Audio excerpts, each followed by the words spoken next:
नमस्कार, आप देख रहे हैं राष्ट्र प्रथम। आपके साथ मैं हूं तुषार शर्मा। राजस्थान के इस खास बुलेटिन में आपका स्वागत है। उन तमाम खबरों से आपको कराएंगे मुखातिब, लेकिन उससे पहले सुर्खियां। कर्मचारी संघ की मांग, संविदा कर्मियों को नियमित करने के फैसले में संशोधन हो, नहीं तो करेंगे आंदोलन। खड़गे के अध्यक्ष बनने के बाद क्या अशोक गहलोत को मिल गई माफी, ठंडे बस्ते में राजस्थान का मुद्दा। बूंदी में घास भैरू की सवारी में अजब गजब करतब, जिसने भी देखा वो देखता ही रह गया और रह गया हैरान। कोटा के मुकुंदरा टाइगर रिजर्व में जल्द सुनेगी बाघ की दहाड़, वन विभाग ने की तैयारियां। अब बिजली उपभोक्ताओं को मिलेगा फ्यूल सरचार्ज का झटका, 21 पैसे प्रति यूनिट निकाली गई रिकवरी। अब खबरें जानेंगे विस्तार से। आपको बता दें कि मुख्यमंत्री अशोक गहलोत ने सरकारी विभाग के काम कर रहे 1,10,000 से ज्यादा संविदा कर्मियों को नियमित करने का फैसला किया। सभी संविदा कर्मियों को Rajasthan contractual hiring to civil post rules 2022 के दायरे में लिया जाएगा। ये यूनिट नियम राज्य के सभी विभागों के काम कर रहे संविदा कर्मियों पर लागू होंगे और इस नियम के लागू होने के अब पहले से काम कर रहे संविदा कर्मियों को इंक्रीमेंट देने और उन पदों को अस्थायी करने पर सरकारी नौकरी में परमानेंट करने का रास्ता साफ हो गया है। Rajasthan contractual hiring to civil post rules 2022 का प्रस्ताव पास होते ही कर्मचारी संगठन इसके विरोध में आ गए। जोधपुर पंचायती राज कर्मचारी संघ के प्रदेश अध्यक्ष शंभू सिंह मेतड़िया ने बताया कि कर्मचारियों ने पूर्व किए गए काम के एक्सपीरियंस के साथ नहीं जोड़ा गया है, जिसके चलते कर्मचारियों को लाभ नहीं हो रहा है, क्योंकि संविदा पर जितने भी कर्मचारी काम कर रहे हैं उनकी उम्र 30 वर्ष लगाकर 58 वर्ष है। कई कर्मचारी ऐसे हैं जो 25 साल से सेवाएं दे रहे हैं। ऐसे में इसमें बदलाव किया जाए जिसमें कि उनको फायदा मिल सके। सरकार को उसके संशोधन करना होगा, नहीं तो कर्मचारी संघ जमकर विरोध करेंगे, धरना प्रदर्शन करेंगे। मुख्यमंत्री अशोक गहलोत ने राज्य में Rajasthan contractual hiring to civil post rules 2022 लागू करने के प्रस्ताव को मंजूरी दे दी है। यह नियम राज्य के सभी विभागों में काम कर रहे संविदा कर्मी पर लागू होगा। मौजूदा समय में शिक्षा विभाग में शिक्षा कर्मी, पैरा टीचर्स, ग्राम पंचायत सहायक, अंग्रेजी माध्यम टीचर सहित कुल 41,423 संविदा कर्मी नियमित होंगे और ग्रामीण विकास और पंचायती राज विभाग के राजीविका और मनरेगा के कुल 18,326 संविदा कर्मी, अल्पसंख्यक विभाग के 5,697 मदरसा पैरा टीचर्स, हेल्थ डिपार्टमेंट के 44,883 संविदा कर्मी सहित कुल 1,10,269 संविदा कर्मी नियमित होंगे।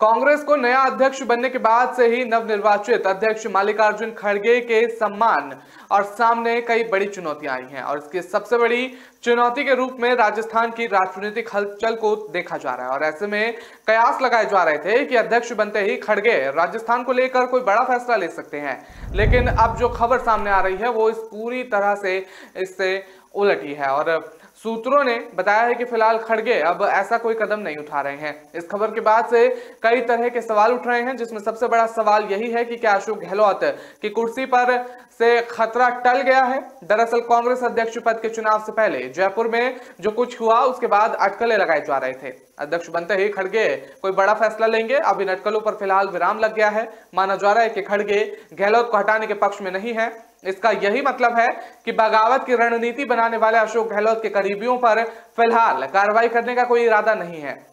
पिछले कुछ सालों के दौरान गहलोत और पायलट की भिड़ंत कांग्रेस के लिए मुसीबत बनी हुई है। नया मोड़ तब आया था जब गहलोत के समर्थन के करीब राजस्थान के 100 विधायक पार्टी नेतृत्व के खिलाफ उतर कर आए थे। तब सोनिया गांधी ने भी अपनी नाराजगी जाहिर की थी।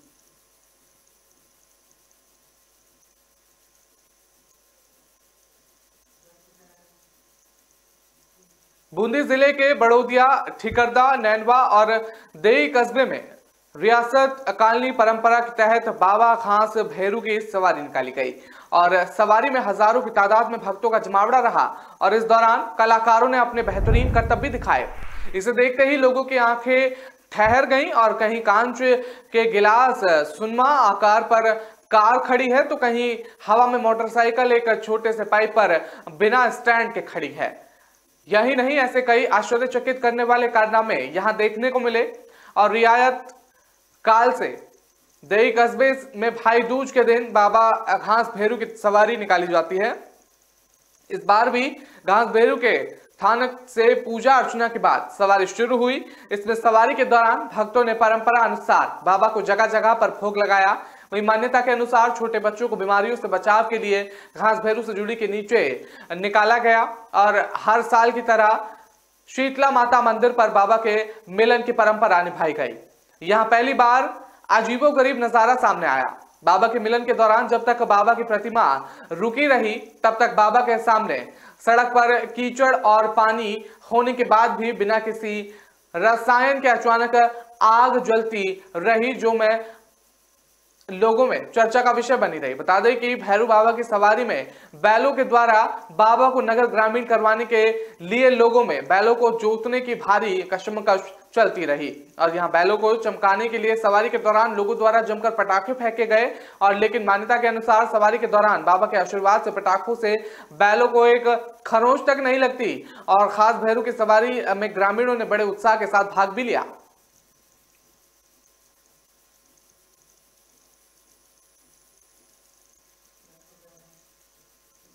राष्ट्रीय मुकुंदरा हिल्स बाघ अभ्यारण्य में जल्द ही बाघ की दहाड़ सुनाई देगी और जंगल आबाद होगा। लंबे समय से राजस्थान में कोटा के मुकुंदरा टाइगर रिजर्व को बाघ की तलाश है। बाघ को कोटा लाने के लिए वन विभाग की ओर से रणथंभौर में तैयारी पूरी कर ली गई है। गत 17 अक्टूबर को ही मुकुंदरा में बाघ आने की पूरी संभावना थी, लेकिन अंतिम समय में स्थानीय विधायक दानिश अबरार के हस्तक्षेप के चलते मामला टल गया। उसके बाद विधायक दानिश अबरार ने सीसीएफ कार्यालय पर धरना देकर विरोध प्रदर्शन भी किया, जिसमें सीसीएफ के खिलाफ अभ्यर्थित भाषण देने के सार्वजनिक रूप से विधायक को माफी भी मांगनी पड़ी थी।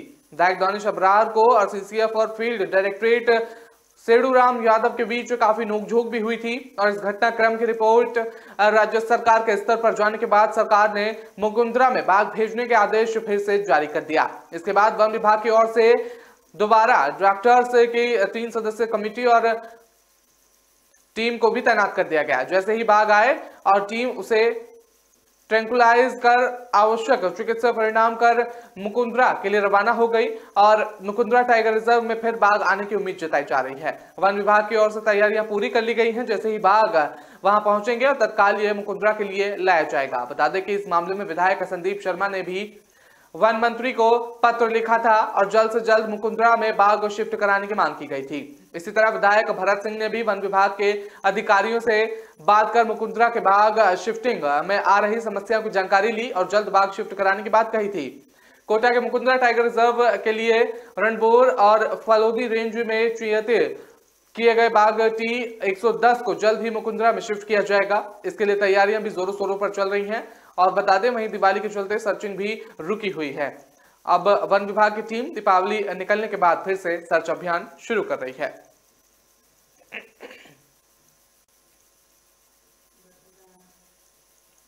राजस्थान में दीपावली के त्योहार पर राजस्थान डिस्कॉम ने बिजली उपभोक्ताओं को फ्यूल सरचार्ज का झटका दे दिया है। प्रदेश में 1,47 लाख बिजली उपभोक्ता हैं और इनमें से 15.70 लाख कृषि उपभोक्ताओं पर फ्यूल सरचार्ज नहीं लगेगा। और बता दें बल्कि 1,31,30,000 उपभोक्ताओं पर यह फ्यूल सरचार्ज लगेगा। राजस्थान में बिजली उपभोक्ताओं के बिल में फ्यूल सरचार्ज का अतिरिक्त करंट अगले 2 महीने भी भारी रहेगा। लगातार आपको बता दें कि बिजली कंपनियों ने वित्तीय वर्ष 2021-22 की तीसरी तिमाही के लिए कोयला और परिवहन में अतिरिक्त खर्च का आकलन किया है, जिसके चलते उपभोक्ताओं पर प्रति यूनिट 21 पैसे की रिकवरी निकाली गई है। दरअसल हर साल 3 डिस्कॉम्स की पावर परचेज समेत अन्य खर्च की गणना के बाद राजस्थान विद्युत विनियामक आयोग उपभोक्ताओं की बिजली दर तय करता है। इसमें से आयोग फिक्स कॉस्ट के साथ ही वेरिएबल कॉस्ट के रूप में बिजली दर निर्धारित करता है और वेरिएबल कॉस्ट कोयला, डीजल और परिवहन के खर्च के अनुसार ऊपर नीचे होती रहती है, जिसकी वसूली उपभोक्ताओं से करने का प्रावधान नियमों में है। बता दें कि प्रमुख ऊर्जा सचिव भास्कर एस सावंत ने बताया है कि वित्तीय वर्ष 2021-22 की तीसरी तिमाही यानी कि अक्टूबर 2021 से दिसंबर 2021 के लिए फ्यूल सर्च की राशि 21 पैसे प्रति यूनिट निर्धारित की गई है और यह राशि पिछले तिमाही जुलाई 2021 से सितंबर 2021 के उपभोग पर वसूलनीय है। प्रमुख ऊर्जा सचिव भास्कर सावंत ने बताया कि उपभोक्ताओं पर आने वाले भार को देखते हुए फ्यूल सरचार्ज राशि को 2 समान किश्तों में नवंबर और दिसंबर महीने में 2022 की बिजली बिलों के माध्यम से वसूल किया जाना प्रस्तावित है। कृषि श्रेणी में लगने वाले फ्यूल सर्च की राशि को राज्य सरकार द्वारा अनुदान के रूप में वहन किया जाएगा। सावंत ने यह भी साफ कर दिया है कि विद्युत विनियम आयोग के निर्देश अनुसार फ्यूल सरचार्ज की गणना को स्वतंत्र ऑडिट द्वारा वेरिफिकेशन के पश्चात ही लागू किया जाता है।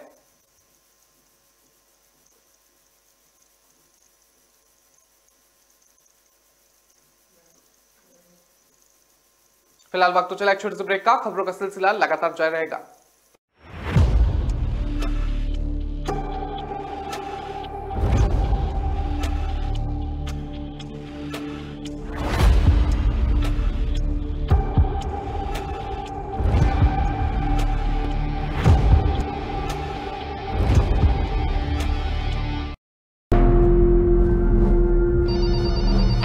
हाँ, बच्चा हमारे पास है। तो आज शाम को ग्वालपाड़ी के पीछे 2,270 रुपए लेके आ जाइए।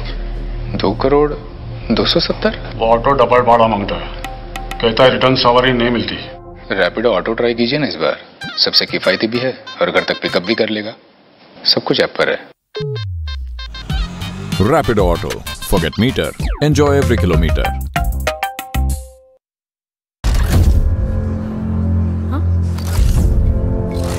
Hello ladies.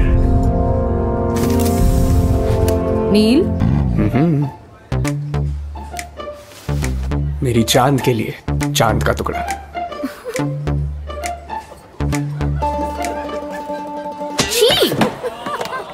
सो चीजी नील। यंग रोमांस है हमारा, कुछ हटके कुछ अलग करके दिखाओ यार। एक्सक्यूज मी, कुछ अलग देखना है? आपके Amazon शॉपिंग ऐप में है मिनी टीवी। यहाँ मिलेंगे अतरंगी शोज, वो भी free. Amazon mini TV, young जनता को यही मानता। थोड़ा स्पेस मिलेगा?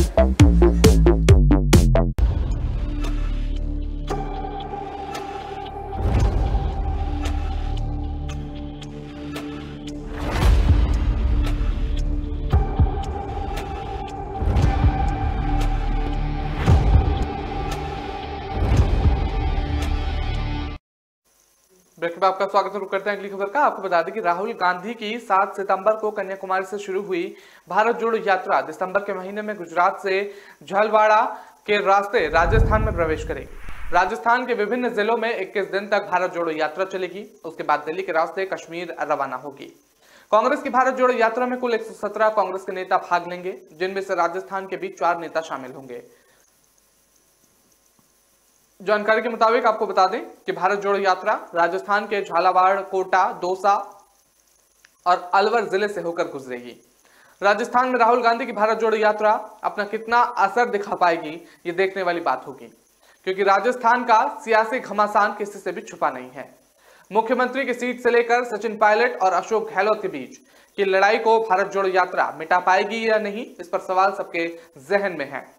मुख्यमंत्री की सीट को लेकर चली आपसी कलह को लेकर विपक्ष ने हमेशा कांग्रेस पार्टी को घेरा है और यही कारण है कि राजस्थान के कई जिलों में अभी तक जिला कार्यकारिणी का गठन नहीं हुआ है।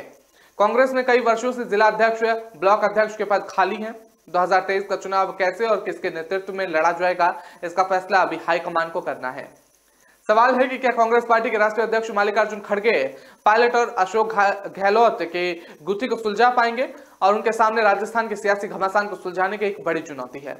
अभी दोनों ही नेताओं के समर्थन वक्त का इंतजार कर रहे हैं और सचिन पायलट और अशोक गहलोत में राजस्थान में कौन कद्दावर नेता बनकर उभरेगा, सभी की निगाहें इस पर टिकी हुई हैं।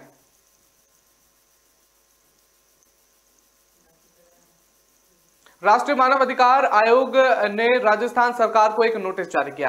राजस्थान और राज्य के आधा दर्जन जिलों में जाति पंचायतों के फरमान पर वित्तीय विवादों के निपटान के लिए लड़कियों की स्टैंप पेपर पर नीलामी की जा रही है और इससे इनकार करने पर उनकी माताओं का रेप किया जाता है। बता दें कि आयोग के इस बयान के अनुसार उसने एक मीडिया रिपोर्ट पर स्वतः संज्ञान लिया।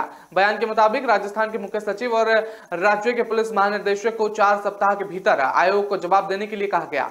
एक मीडिया रिपोर्ट का हवाला देते हुए NHRC ने कहा कि जब भी दो पक्षों के बीच विशेष रूप से वित्तीय लेन देन और ऋण को लेकर कोई विवाद होता है, ऐसे में पैसों की वसूली के लिए 8 साल से 18 साल की उम्र की लड़कियों को नीलाम किया जाता है। NHRC के अनुसार एक मीडिया रिपोर्ट में कहा गया है कि नीलाम होने के बाद इन लड़कियों को उत्तर प्रदेश, मध्य प्रदेश, मुंबई, दिल्ली और यहां तक कि विदेश में भी भेज दिया जाता है। साथ ही उनका शारीरिक शोषण, प्रताड़ना और यौन उत्पीड़न किया जाता। और अगर ये खबर सही है तो ये मानवाधिकार का उल्लंघन है। आयोग ने इस मामले में राजस्थान के मुख्य सचिव से एक विस्तृत रिपोर्ट मांगी है। उस रिपोर्ट में ये कहा गया है और ये भी बताने को कहा है कि इस तरह की घटनाओं को रोकने के लिए क्या कार्रवाई की गई है, क्या कदम उठाए गए हैं, यदि नहीं उठाए गए हैं तो क्या प्रस्तावित कदम क्या है। राजस्थान के भीलवाड़ा में एक ऐसी कुछ तस्वीरें सामने आई हैं जिनमें से स्टैंप पेपर पर लड़की बेचने का मामला सामने आया। बाकायदा कानूनी तरीके से लिखा पढ़ी और स्टैंप पेपर में दर्ज कराने के बाद राजस्थान में बेटियों के खुलेआम नीलामी चल रही है। साजिश के तहत गरीब परिवार की लड़कियों की नीलामी से पहले उनके उपभोक्ताओं को कर्जदार बनाया जाता है और इनके बाकायदा स्टैंप पेपर पर लिखवा लिया जाता है और जब ये कर्ज चुकाने में विफल रहते हैं तो उनकी लड़कियों की नीलामी कर बोली लगानी शुरू की जाती है। कर्ज नहीं उतारने पर लड़की के पिता को समाज से बहिष्कृत तक करने का अल्टीमेटम दिया जाता है। हालांकि इस पूरे मामले में अब तक लिखित में पीड़ित लड़की के किसी भी परिजन से राजस्थान पुलिस में कभी कोई शिकायत नहीं मिली है।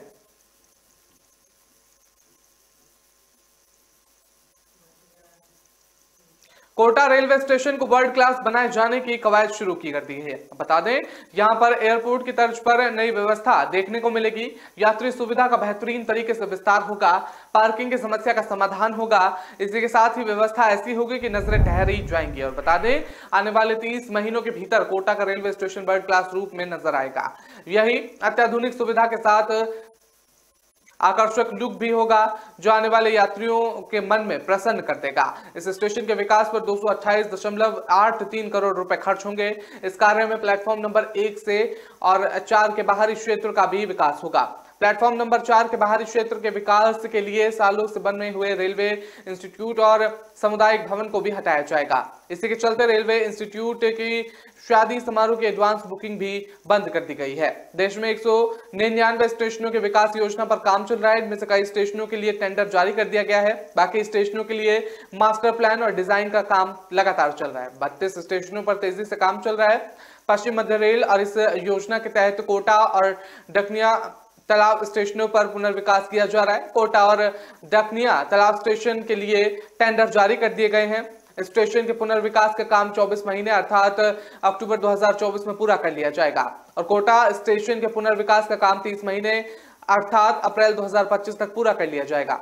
वर्ल्ड क्लास की तर्ज पर बनाए जा रहे कोटा रेलवे स्टेशन बनने के बाद ऐसा लगेगा कि मानो विदेशी हाईटेक स्टेशन पर खड़े हों। यहाँ वो हर सुविधा होगी जो देश विदेशी पर्यटकों के लिए आवश्यक होती है। और कोटा रेलवे स्टेशन नई दिल्ली मुंबई लाइन पर स्थित एक महत्वपूर्ण स्टेशन है। यहां पर हर जगह जाने की सुविधा उपलब्ध होगी।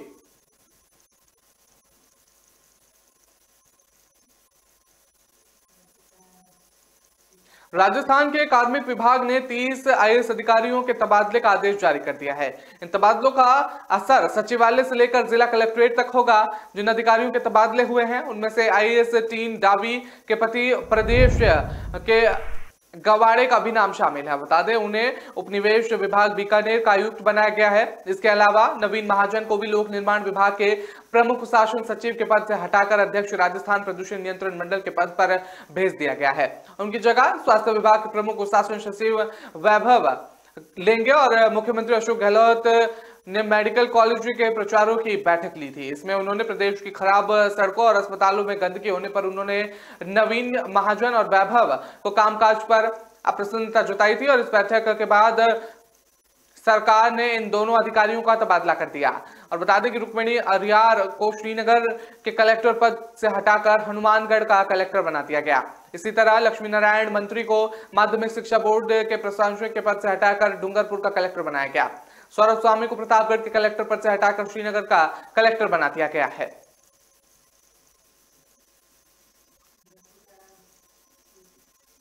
फिलहाल वक्त तो चला एक छोटे से ब्रेक का। खबरों का सिलसिला लगातार जारी रहेगा।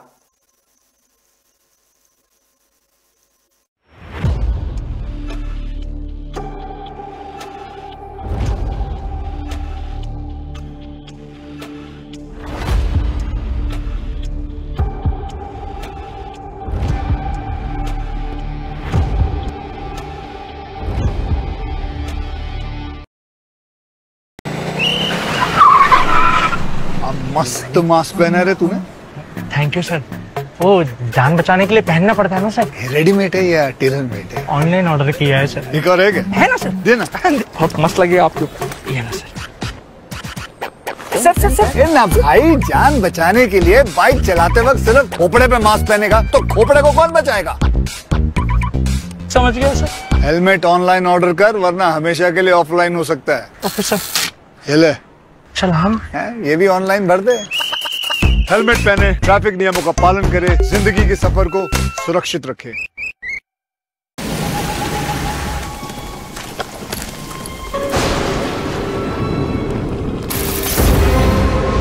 कोई है?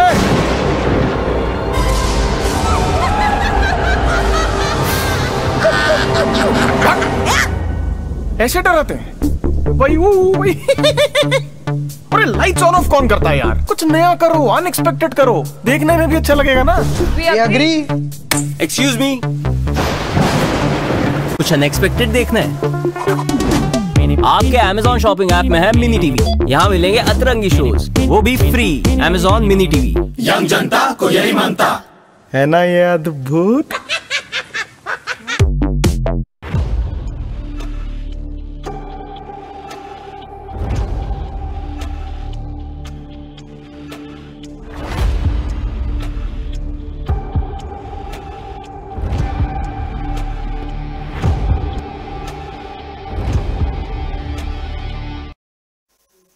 आपका स्वागत है। रुक करते हैं अगली खबर का। आपको बता दें कि मुख्यमंत्री अशोक गहलोत ने मुख्यमंत्री कार्यालय में राज्य के क्रियाशील और नवनिर्वाचित मेडिकल कॉलेजों के प्रचारकों के साथ मीटिंग की। सीएम गहलोत ने कहा कि हम राइट टू हेल्थ बिल लेकर आए और कुछ प्राइवेट अस्पताल वालों ने कुछ इसका विरोध किया। सीएम अशोक गहलोत बोले कि राजस्थान में सरकार इतनी बड़ी बड़ी योजनाएं लेकर आती है। मुख्यमंत्री चिरंजीवी योजना के तहत प्रदेश में दवा जांच उपचार बिल्कुल मुफ्त है। इतनी योजनाएं होने के बावजूद मरीज के बाहर से दवा लेने की बात कई बार सामने आई है और ऐसा होना अच्छी बात नहीं है। सीएम ने कहा कि मैं अब जिलों के दौरे पर जाऊंगा और तो मरीजों से फीडबैक भी लूंगा। सीएम गहलोत ने अधिकारियों से कहा कि पहले वाली प्रक्रिया से अब उल्टे चले और पीडब्ल्यूडी विभाग अस्पतालों का सर्वे कराकर काम करवाएं। उन्होंने कहा कि हम सब अस्पतालों के प्रस्ताव का इंतजार कर रहे हैं। मरीज इलाज के लिए अस्पताल पहुंचता है, अस्पताल में साफ सफाई ना हो और उससे गंदगी हो तो उस पर क्या बीतती होगी। मरीजों के लिए प्रदेश में इतनी बड़ी बड़ी योजनाएं हैं, लेकिन फिर भी मरीजों के परेशान होने पड़ता है। और सीएम गहलोत बोले हैं कि प्रदेश में राइट टू हेल्थ बिल को लेकर कुछ प्राइवेट अस्पताल वालों ने विरोध किया, उसके बाद ये विधानसभा में रुक गया। ये लोग अंधाधुंध पैसा कमाते हैं, लेकिन अब इन प्राइवेट अस्पतालों में प्रदेश में लूट की छूट नहीं दी जाएगी। मुख्यमंत्री अशोक गहलोत ने कहा कि निजी अस्पतालों को मानवीय दृष्टिकरण रखा जाएगा और मेडिकल प्रचारक पर चुटकी लेते हुए उन्होंने कहा कि डॉक्टर साहब कुछ बोल नहीं रहे हैं। सीएम ने मेडिकल कॉलेज के प्रचारकों को अपना आवास पर लंच दिया और कहा कि कई निजी अस्पतालों के मरीज से खुली लूट होती है। इन अस्पतालों के डॉक्टरों से बात करनी चाहिए। महंगाई के इस दौर में मानवीय दृष्टिकरण रखना बहुत ज्यादा जरूरी है। अस्पताल में चिन्हित कर इसकी जांच करनी चाहिए।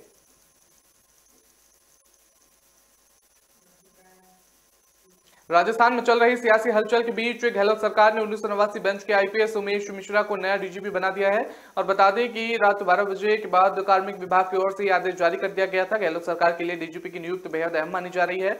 चर्चा की गई थी कि जोधपुर से आने वाले आईपीएस और एसबीबी ने डीजीपी को बनाया जा सकता है और बीएल संतोष अशोक गहलोत के बेहद करीबी माने जाते हैं, लेकिन सोनी पर उमेश मिश्रा भारी पड़े रहे और राज्य सरकार लगभग 4 साल से महत्वपूर्ण खुफिया सूचना देने वाले उमेश मिश्रा के राज्य पुलिस विभाग के मुखिया की कमान मिली है। और मिश्रा अगस्त 2021 के डीजीपी के पद पर तैनात थे। प्रदेश में कांग्रेस सरकार बनने के बाद से ही मिश्रा को पुलिस खुफिया की कमान दे दी गई थी। दिसंबर 2018 से डीजी इंटेलिजेंस के पद पर सेवाएं दे रहे थे। दिलचस्प बात तो ये रही है कि आईपीएस अफसरों की सीनियरिटी के लांग कर उन्हें यह पद दिया गया है, जिन्हें अफसरों को वरिष्ठता दरकिनार कर दी गई है। उनमें से 1988 बेंच के पीके सिंह, बीएल संतोष और यूआर साहू, 1989 बेंच के भूपेंद्र कुमार शामिल हैं और पहले भी इस पद पर आईपीएस अफसरों के वरिष्ठ दरकिनार करके डीजीपी बनाए जाते रहे हैं। तो ये डीजीपी इनको बना दिया गया है।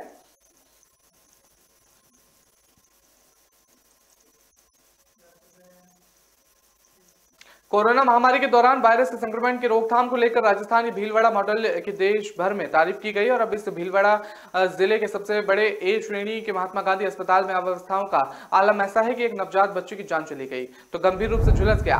बता दें, इस हृदय विदारक घटना के बाद चिकित्सालय प्रशासन अपने नौसिखुआ स्टाफ की लापरवाही को छुपाने के लिए लीपापोती करते हुए सारा दोष मशीनों पर ही मढ़ रहे हैं। इसको लेकर परिजनों में आक्रोश है। परिजनों ने यह तक आरोप लगा दिया है कि बिना किसी को पैसा दिए यह काम नहीं होता और भीलवाड़ा के महात्मा गांधी चिकित्सा और NICU वार्ड में रात को एक नवजात बच्ची और बच्चे को रेडिएंट वार्मर में रखा गया था, जहां रात्रि में मशीन से हीट ज्यादा होने के कारण बालिका की मौत हो गई और बालिका झुलस गया। बता दें, जिसके कारण परिजन आक्रोशित हो गए और हंगामा करने लगे। इस घटना से चिकित्सकों में हड़कंप मच गया। वहीं परिजनों बिना पोस्टमार्टम करवाए शव को घर ले गए। अस्पताल प्रशासन ने इस घटना को लेकर जांच करवाने का आश्वासन दिया है। मृतक नवजात के पिता ने कहा है कि रात्रि को बच्ची एकदम स्वस्थ थी और मशीन में रखा हुआ था। सुबह बताया कि बच्चे की मौत हो गई। यहाँ पर नौसिखिया नर्सिंग स्टाफ लापरवाह है और किसी भी नहीं सुनते हैं वो लोग। इसी कारण यह हादसा हुआ। घायल बालक की परिजन संपत्ति देवी ने कहा है कि हमने रात को 2 बजे बालक को दूध पिलाया था और इससे कुछ देर बाद ही नवजात के रोने की आवाज सुनाई दी, जिसकी सूचना नर्सिंग स्टाफ को दी गई थी, मगर उन्होंने कोई ध्यान नहीं दिया था इस पर। बता दें कि बच्चे की इसमें मौत हो गई झुलसकर।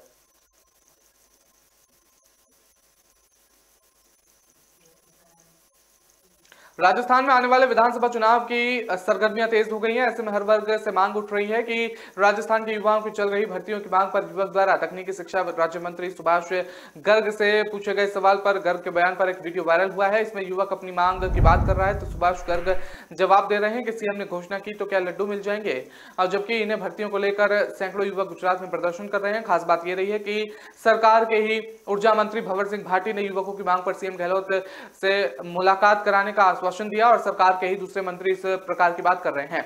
और इस बारे में मंत्री सुभाष गर्ग से बात करने के लिए संपर्क किया गया तो उनके मोबाइल बंद मिला और फिर उनके गनमैन से कॉल किया तो उन्होंने कहा कि साहब अभी रेस्ट कर रहे हैं, आप ज्ञान देने के बजाय काम करते तो आज युवा बेरोजगार को गुजरात जाने की आवश्यकता नहीं पड़ती। 23 फरवरी 2021 को अपनी ही रात 12:30 बजे लिखित समझौता किया था कि आप अपने ही लिखित समझौते से मुकर गए और इससे ज्यादा शर्मनाक बात क्या होगी आपके लिए। बता दें कि इसी महासंघ के बैनर तले गुजरात में युवक बीते 28 दिन से प्रदर्शन कर रहे हैं।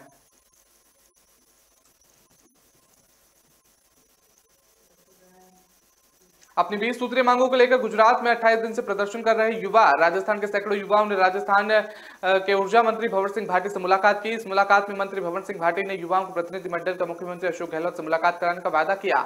युवाओं ने इस पर खुशी तो जाहिर की, लेकिन वो अपनी मांगों को लेकर अभी भी डटे हुए हैं। युवाओं का कहना है कि जब तक उनकी मांगे पूरी नहीं हो जाती, तब तक उनकी सीएम गहलोत से मुलाकात नहीं हो जाती, तब तक वो गुजरात से नहीं हटेंगे। और राजस्थान बेरोजगार एकत्रित महासंघ के प्रदेश अध्यक्ष अपेन यादव ने कहा कि युवा बेरोजगार के विभिन्न मांगों को 28 दिन से गुजरात अहमदाबाद की सत्याग्रह जारी है, लेकिन सरकार ने अभी तक युवा बेरोजगार सुध नहीं ली है और ना ही कोई वार्ता की है। उन्होंने कहा कि हमने पहले अहमदाबाद में राजस्थान के मंत्रियों का विरोध करने का निर्णय लिया था, लेकिन हमने एक सकारात्मक पहल करते हुए विरोध के बजाय वार्ता का माध्यम से युवा बेरोजगार के 20 सूत्रीय मांगों को हल करवाने की पहल की।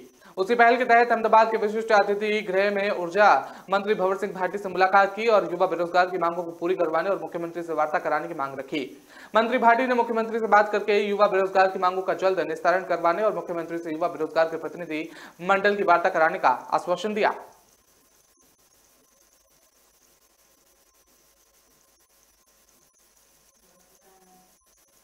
मुख्यमंत्री अशोक गहलोत ने मुख्यमंत्री कार्यालय में राज्य के कार्यशील और नवनिर्वाचित मॉडल कॉलेज के प्रचारकों के साथ मीटिंग की।